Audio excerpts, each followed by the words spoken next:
আজকে যে প্রোগ্রামে আসলেন সম্মাননা পদক পেয়ে কিরকম লাগতেছে আপনার? আসলে পদকটা তো এটা তো প্রত্যেকটা শিল্পীর একটা জীবনের স্বীকৃতি।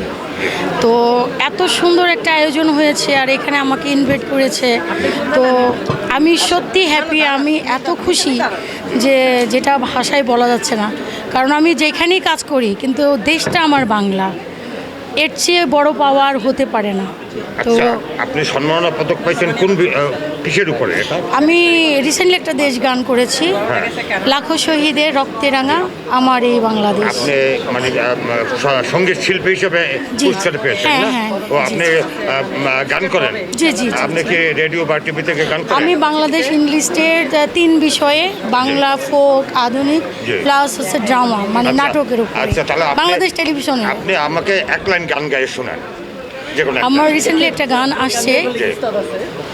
থাকতে চাই তোর সাথে, রাখ না হাতে হাতে, থাকতে চাই তোর সাথে, রাখ না হাতে হাতে, তুই দূরে থাকলে আমার কষ্ট বেড়ে যায়, তোরে না দেখলে আমার মনটা কাঁদে হয়, দূরে দূরে আর না কাছে টেনে নি, তুই ছাড়া এ জীবন বাঁচে কি করে, তুই ছাড়া এ জীবন বাঁচে কি করে, থাকতে চাই তোর সাথে না হাতে হাতে।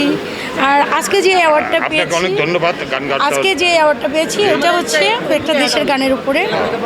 লাখো শহীদের রক্তে রাঙা আমার এই বাংলাদেশ, লাখো শহীদের রক্তে রাঙা আমার এই বাংলাদেশ, ও মা, মা গো মা, নেই ভাবনা, ও গো মা। ধন্যবাদ আপনাকে। Thank you very much, thank you সকল